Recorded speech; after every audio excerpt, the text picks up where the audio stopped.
Hello everyone and welcome to my channel. My name is Tiffany. So today I'm going to talk to you about how to start a tarot journal, but also tips for using the cards. So this is like super high level beginner's information. I'm going to walk through first some tips that you might use when you're working with tarot cards for the first time, maybe how to streamline things, because it can be really overwhelming if you're going into new age shops and you see all these decks and you just want to buy every single one because you love the art. And I'm going to talk a little bit about how you might want to just start with just one deck at the beginning.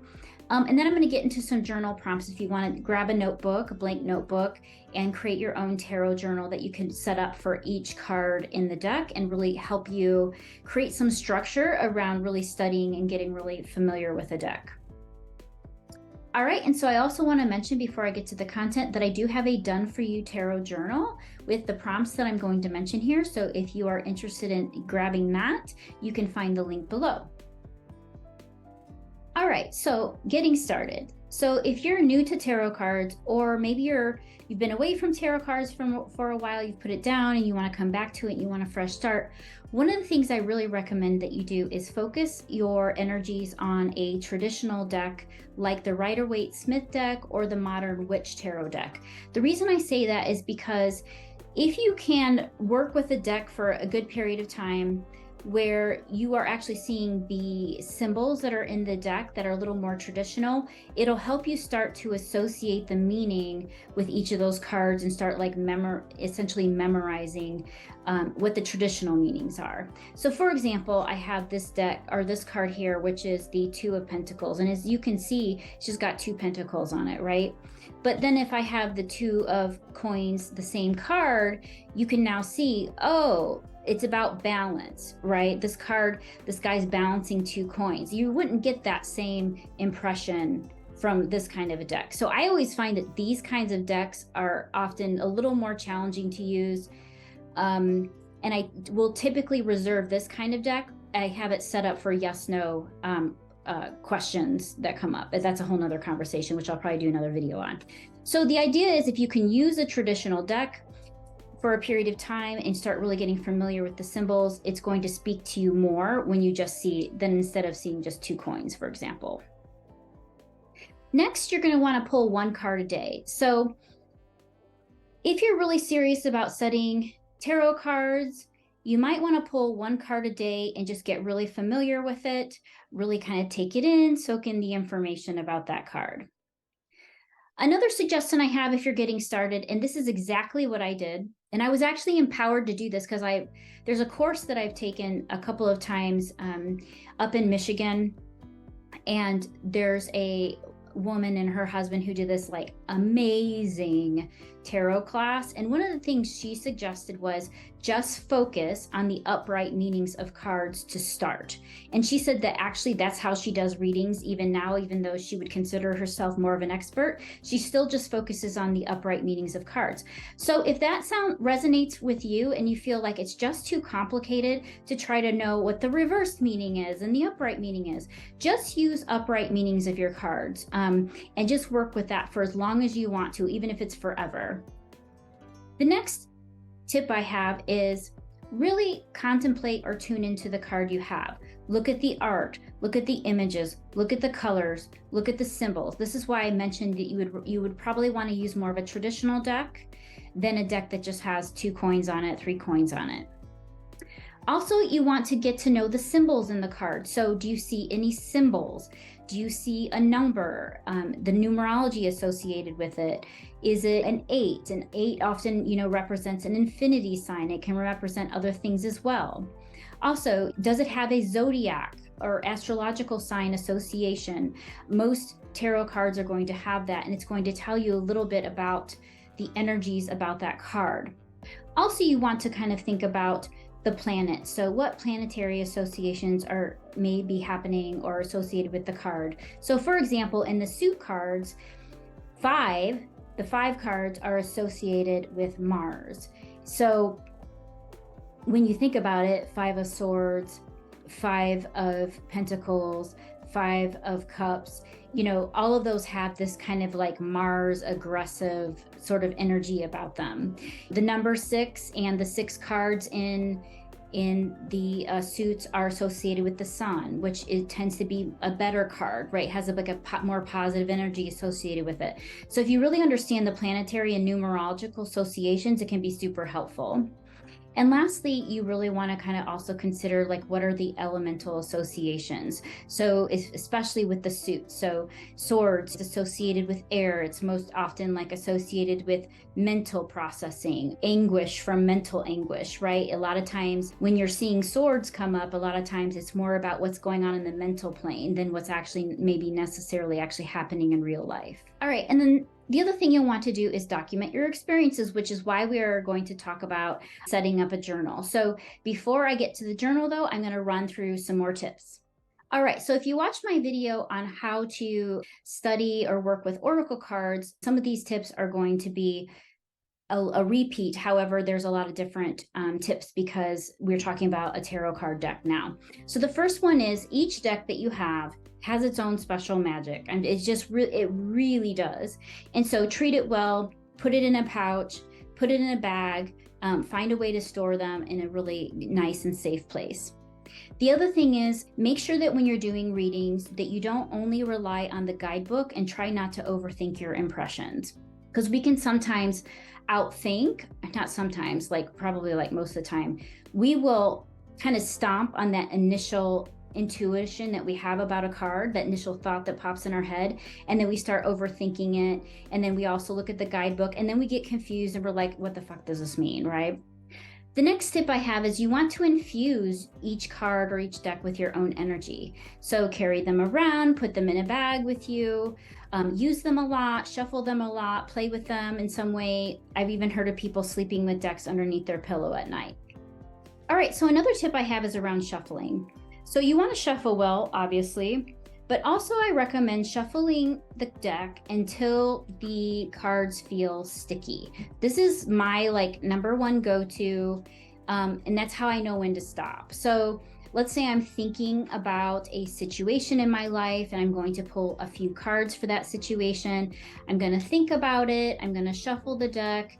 And, you know, as long as the cards are kind of going in smoothly and they don't have a lot of resistance, I'm gonna like keep going. But then it gets to a point where the deck just gets kind of like hard to see. This is like, it's getting hard to like push down. That's when I know that I can probably stop and then see what the top, you know, few cards are. When cards pop out, so like let's say you're shuffling and one or two fall on the floor, or one is really resisting even going into the deck, I will definitely pull out those cards because I feel like there might be an added message in those cards. All right, so when you pull a card, I do not recommend looking at the guidebook right away. I never took this advice, but I recommend you take my advice, even though I didn't do this like when I was first starting, because I was so like, well, what does it mean? But I really started to appreciate when I started going to a tarot group and I started doing readings for other people. I really started to understand like the power of just kind of sitting and looking at the card, okay? And so I do recommend that, especially if you can do it with somebody you feel a little safe with, maybe a really good friend who's willing to be a guinea pig, pull out the card and kind of just sit with it and what starts coming to your mind, because you're gonna be really surprised. Also, my next tip is regarding readings for yourself versus other people. I have found that reading for myself is hard, and I'm confused most of the time, to be honest.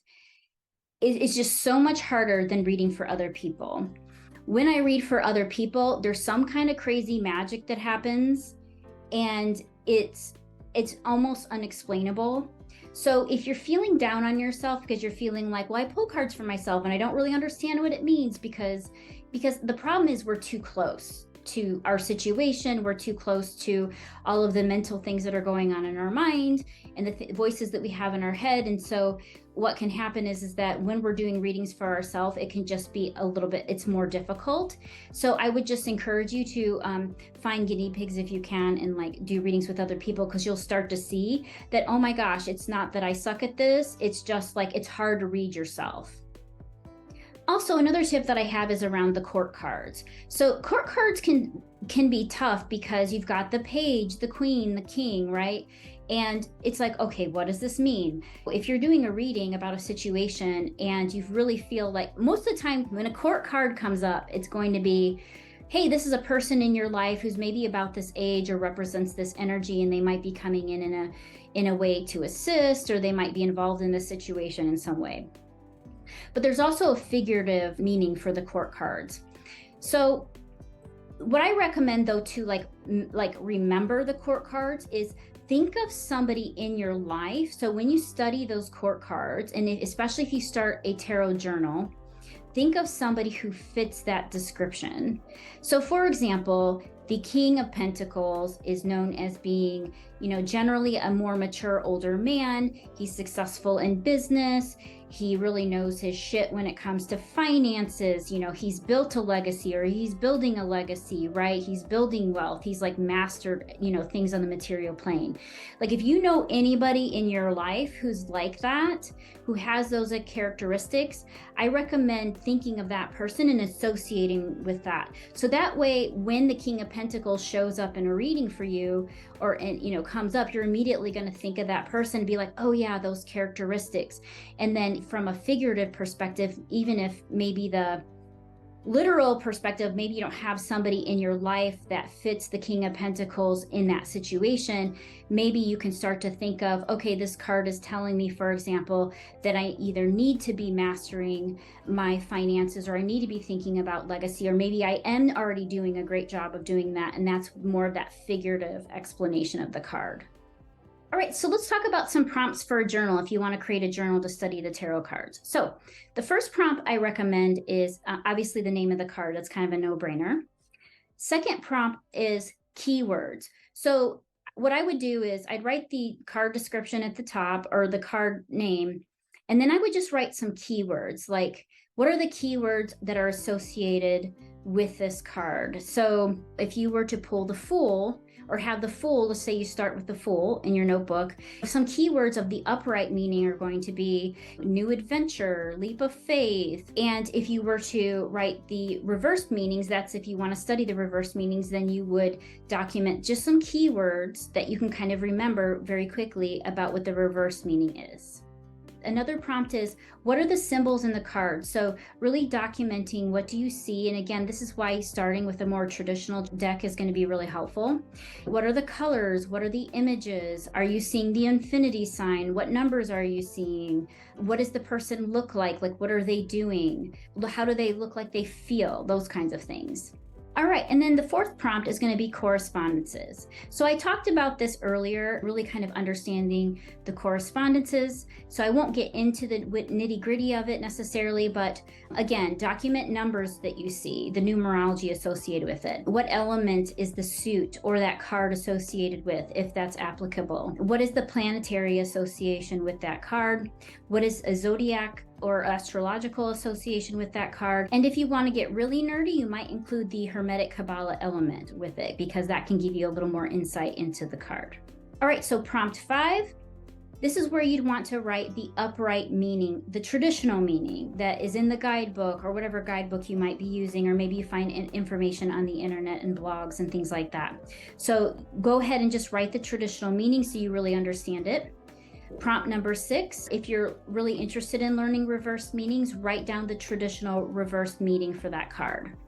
All right, so prompt 7, magical uses. So you might want to document magical uses that you find online, but let me just give you like one little tip here that I think is like kind of the coolest thing.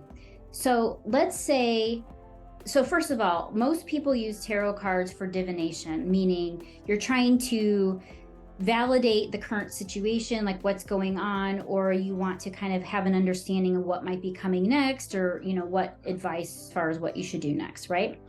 But what people don't realize is that tarot cards can also be used to set intentions. So like, for example, if you want to embody the Empress, right? Like maybe you want to embody creativity, but a woman who is in her power, right? And who is fertile, and like all of the things that go around with the Empress, she's like about harvest, right? So it's just a very good card if you want to embody the Empress. What you can do is take a video copy of so like literally take the card and then make a copy of that card, print it out, and use cards for magical uses for intention setting and not only just for divination. So investigating magical uses might be a fun way to really kind of like spice up your journal. All right, and then my last prompt is practitioner notes and experiences. So what are your experiences with using cards over time?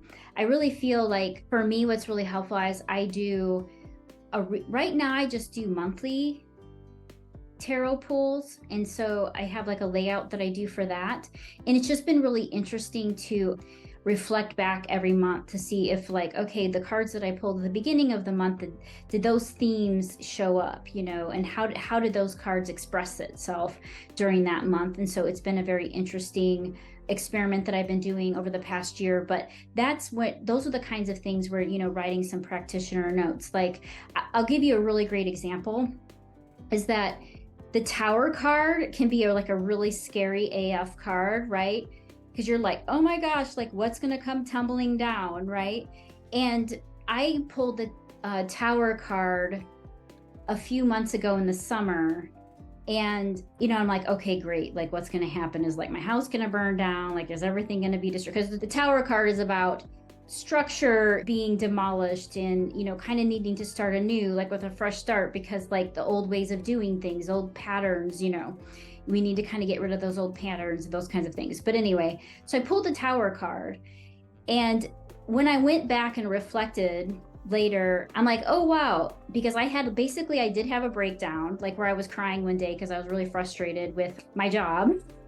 And then and I did see that what had happened is I had to kind of like reformulate. It's almost like I had to like tear down my current thinking about something, and I had to kind of come back up.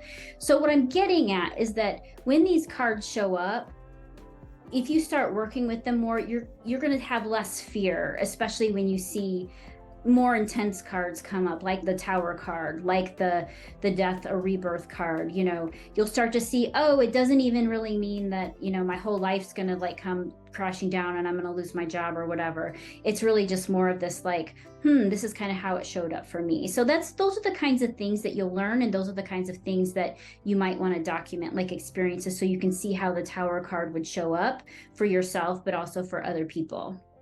All right, so that completes this video. I hope it was helpful in some way. If you have any questions, just let me know.